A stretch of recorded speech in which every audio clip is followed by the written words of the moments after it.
Yeah.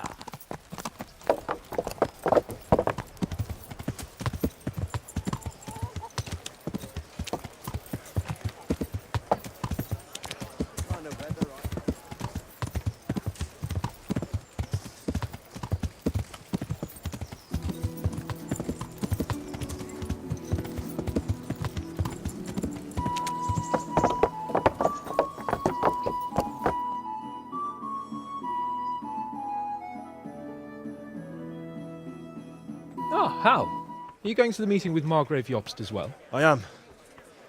What about Istvan? I assume... That we didn't catch him? No. Because if we had, you'd be the first one to know. Have no fear. We'll get him eventually. I hope you're right. Anyway, let's go and see what Yobst wants from us.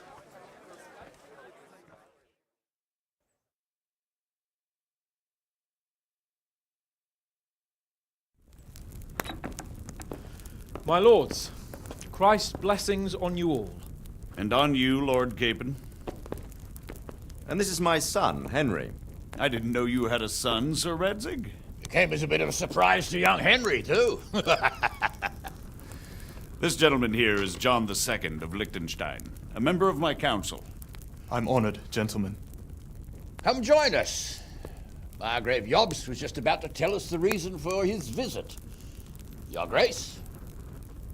I'm sure we're all agreed, Your Graces, that all this unrest must come to an end. This kingdom needs a king. The question is, which king? My cousin, Wenceslas IV, who is being held in captivity. I have to confess, my lord, that your answer surprises me a little. If I'm correctly informed, until recently you sided with your other cousin, Sigismund. That I cannot deny, and I have always stated my position plainly. But times have changed. How have they changed, Your Grace? Sir, there is one thing on which we undoubtedly concur, that King Wenceslas, unfortunately, did not inherit his father's gift for governing. Sadly, his failures have cost Bohemia, the nobles, and our whole Luxembourg family a great deal of money and effort. How did the king let it go so far, damn it?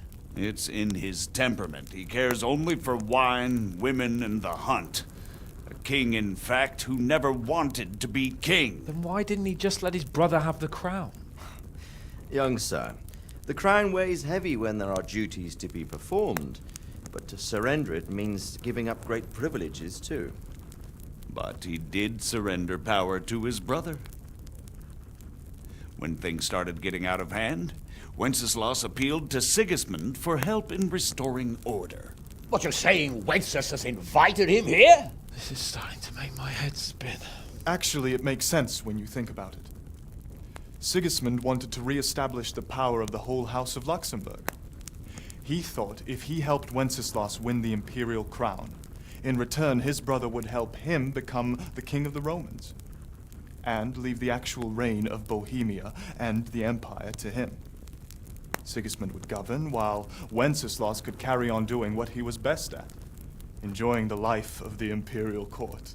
Why wasn't Wenceslas crowned Holy Roman Emperor long ago? He was already elected king of the Romans. All he had to do was go and let the Pope put the damn imperial crown on his head. Who knows? Maybe he'd prefer hunting and consorting with bathhouse wenches to spending time with the Pope. Well, so would I must admit. Sigismund's plan seemed sound enough, but it didn't quite work out, did it? It worked for a while. He and his brother reached an agreement.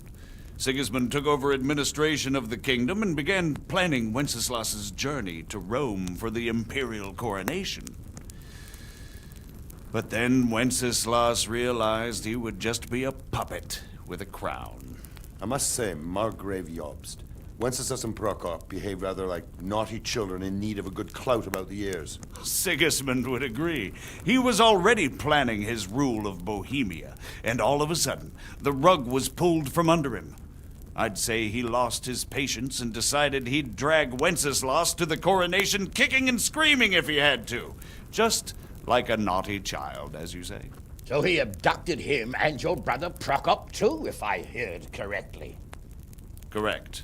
And you helped him do it, if I heard correctly. Yes, your graces, it's true. I was there when Sigismund abducted Prokop. I thought everything could somehow be settled, that we could make my brother see sense. But Sigismund just wanted to put an end to the dispute once and for all, whatever the cost. There was nothing I could do to stop him. And that's one of the reasons why I'm here. The worst of it is that it was all for nothing. Instead of putting a stop to the revolt, it escalated it, and the result is this chaos we have today. That's true enough, sir. But I must admit now, I'm not sure what your position is. The king is incompetent, but we must protect him? The simple truth, gentlemen, is that for all of Wenceslas's faults, we have no one else.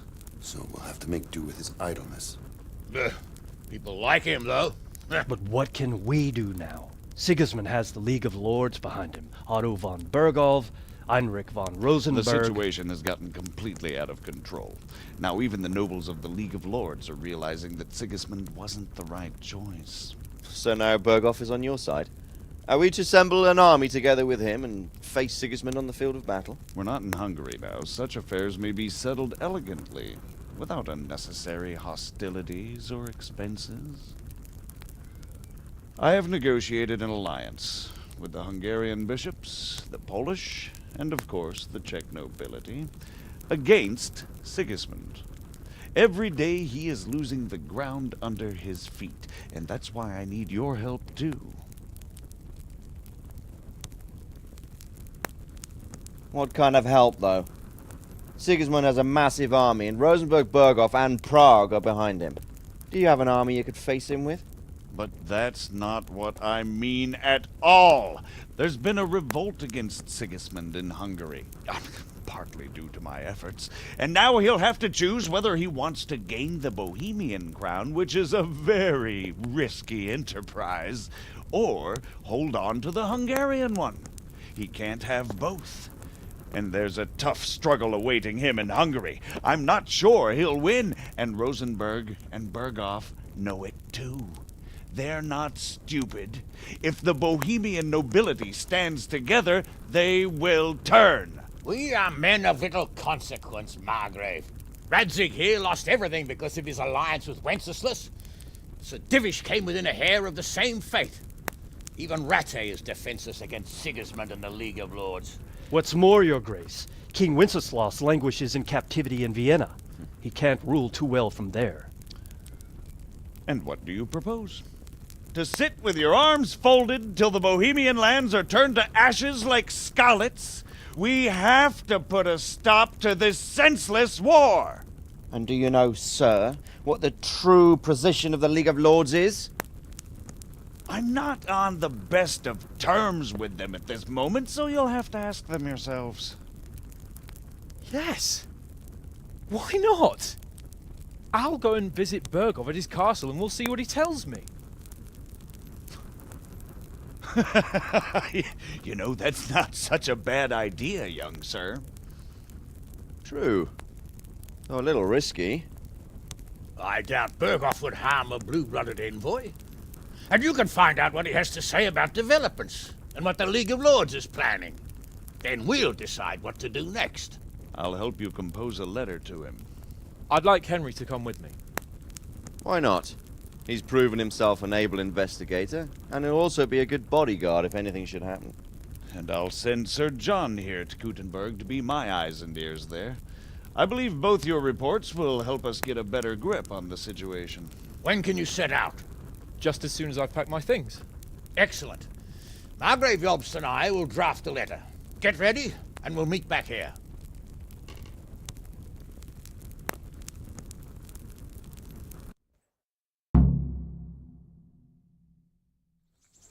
I expect it would be best to write it in your name as Lord of Lipa. Quite so, Margrave. What exactly am I to write? Oh, what isn't really the issue. The question is how. We need to learn where they stand on liberating the king and ousting Sigismund. If they'll make trouble or join our side, but So what do you think of it all, Sir Divish? I think I don't know what to think. That makes two of us. If I didn't know anything about Yost, I'd say he's right and absolutely truthful. But I've heard too much about him already. Likewise. But I do feel he's the one with the best chance to put things right. Well, we'll see what we learn from Bergov. If the League of Lords stands with Sigismund, then our chances pale, in spite of everything Yop said. We shall see. We shall see. So, it looks like you're off on a mission. Yes, I can't wait. I don't want to dampen your spirits, my boy, but watch out. These are evil times, and who knows what can happen along the way. Not to mention that Bergov is no saint. Don't worry. I know. You've shown you can fend for yourself, but do take care. You'll be traveling as Lord Capon's bodyguard. You'll be there to make sure nothing untoward happens to him. Keep your eyes peeled and your ears wide open. What Bergov tells you is one thing, but what you see may be quite another. Rest assured, Father. And don't get embroiled in anything else. Just hand over the letter, hear out his reply, and return. Yes. Very well. Bergov is at Trotsky Castle. I think you'll find it quite an eye-opener. It's one of the finest castles in the land. It's 3 days' ride from here, so unless you hit a snag along the way, you'll be back soon enough. Any questions? I'm getting a bit lost in the Luxembourg lineage. It all seems a bit too tangled. The Luxembourgs have ruled the Empire and Bohemia for almost 100 years now. Emperor Charles brought this land to prominence. When he was in power, things had never been so good. Wenceslas and Sigismund are his sons, but by different mothers. Jobst and Prokop are their cousins. They were entrusted with governing Moravia. But instead, they've been in a bitter armed feud for years, and now Sigismund's fallen out with Wenceslas. Wenceslas also had another brother, the youngest, John of Görlitz, who was most probably poisoned. They seem like a hot-blooded lot. It's hard to keep up with their affairs, since they tend to change their alliances from one day to the next.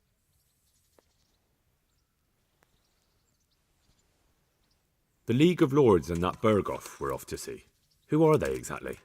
The lords of the powerful houses. Heinrich of Rosenberg, Otto of Berghof, Heinrich of Radetz, and others. They're unhappy with the way their influence declined after Wenceslas surrounded himself with the lesser orders of nobility. They abducted the king years ago and made him bow to their will. They got away with it that time, and now they've joined forces with Sigismund and done it again. But now it seems that Sigismund's behavior is starting to rub them up the wrong way, so they may well be thinking twice. We'll see what Bergov has to say.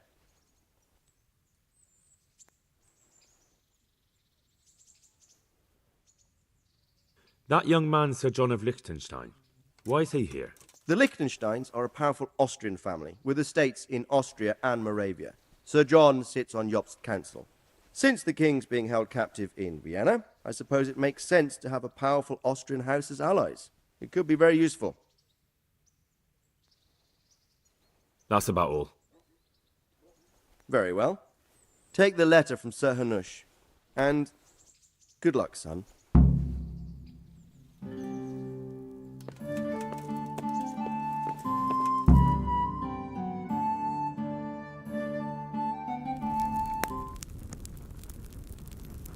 I believe we have written it well, gentlemen. Without a doubt. No one could deduce from this whether we are Sigismund's allies or foes.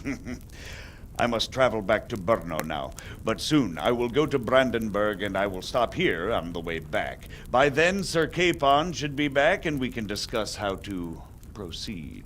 Right. Before you leave, my lord, there is one thing that gives me no rest. Why did Sigismund come as a foe? It makes no sense. If I may, sir, I think I can explain. Oh, please enlighten us, young sir. I live not far from Hungary, where Sigismund reigns. It is a savage country, and the constant war with the Turks has hardened the people. They need a monarch with an iron hand. So when Sigismund felt the wind of revolt, he reacted as he would at home. Only what works on the Hungarian nobles does not work here in Bohemia. Bringing order is one thing, but Slaughtering and pillaging with a horde of barbarians, quite another. What purpose does that serve? But Sigismund did give the Bohemian nobles a chance to take his side. It was only when they refused his ultimatum that he lost patience and took to the sword. As for the barbarians, he could afford nothing better. The Hungarian nobility would gain nothing from joining his campaign in Bohemia. He didn't have enough coin for a regular army, and so he recruited the Cumans. What he does not pay them, they make up for in plunder. But in the end, he didn't have enough to even satisfy the Cumans. That's why he raided Kuttenberg and Skalitz. He wanted the silver. That makes sense. My lords, how's the letter coming along? It's done. Then we can be on our way. Now remember what we said, boy. All you have to do is deliver the letter, listen to the answer, and come back here. Don't provoke Berghoff in any way. Provoke? Me? Never, Uncle. We'll be back in a few days. Farewell, your graces. Come, Henry, my men are waiting. I wish you Godspeed.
So, can we set off now, Henry?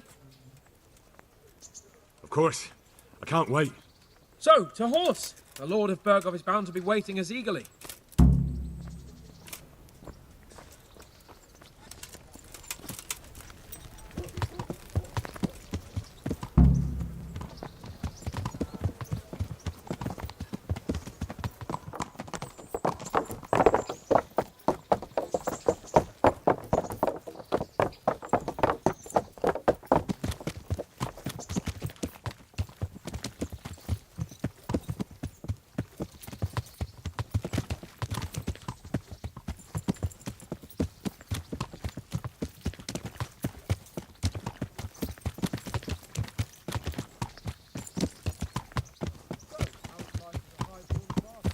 I'm getting used to it. What about Radzi? Has he accounted for not owning up to you the whole time? He explained it. All will be well, I think. Glad to hear it. It's far more acceptable for a nobleman to befriend a noble bastard than a blacksmith's son. Mind you, don't come to blows with a blacksmith, my young lord.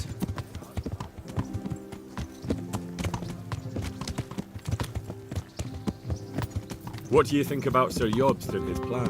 Well, I admit all the scheming has me a little lost.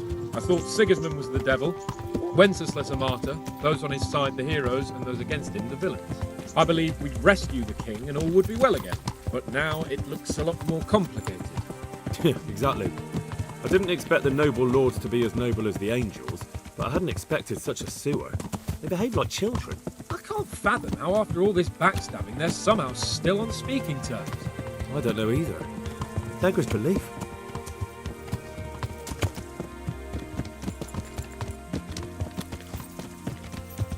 Did you know that King Wenceslas is such a... Feckless drunkard? Not really. And to be honest, I'm not sure I wanted to know. I slept better believing my fate was watched over by a wise and powerful monarch. So did I. What a dismal world when you can't keep trust in your own king. On the other hand, times were better with him here than with him gone. Isn't that the truth?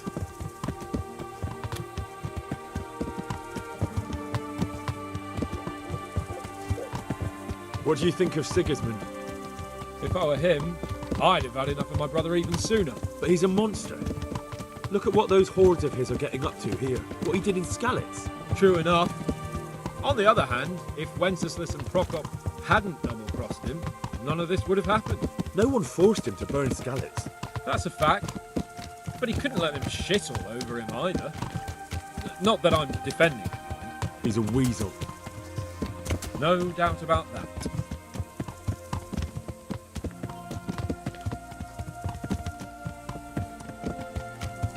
Do you know anything about Prokop? Ha! Sir Hanush could tell you a thing or two about him. Why?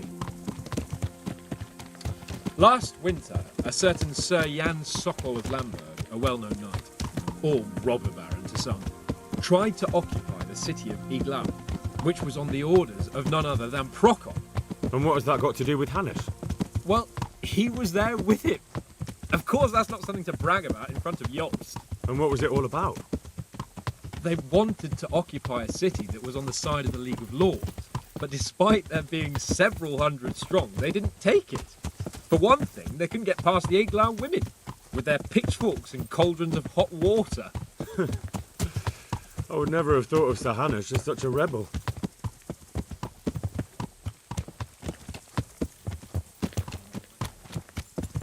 And have you heard anything about Rupert of the Palatinate?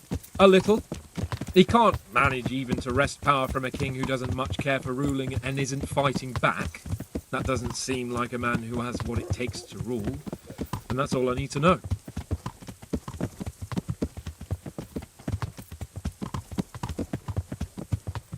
And that Berghoff we're going to see, do you know anything about him? I haven't heard much good about him, but I have a feeling that some other nobles are quite in awe of him. And his castle is apparently quite impressive. I'll be interested to see for myself.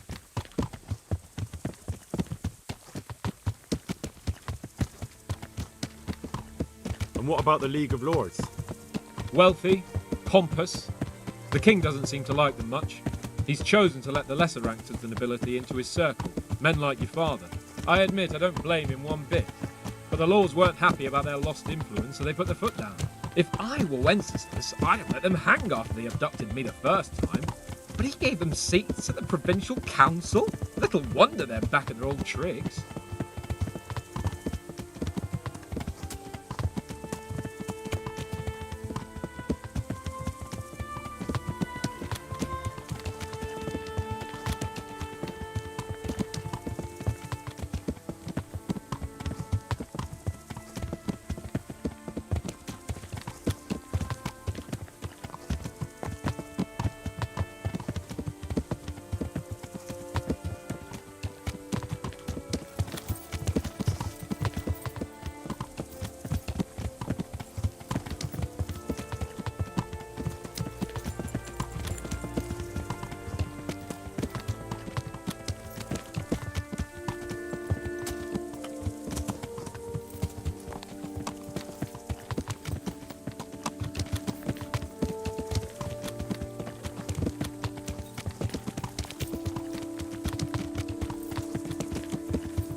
about it, Henry? Can we go? Are you ready for this? Of course.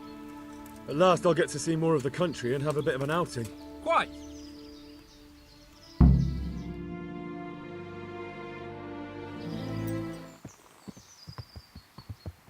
Let's get to it then. I finally have the feeling we're doing something worthwhile. We're helping to save the king.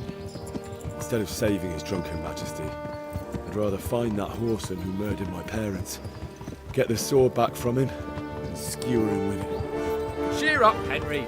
I have a feeling you'll get your chance one day, and it won't be long in coming. Forward, men! Audentes fortuna juvat!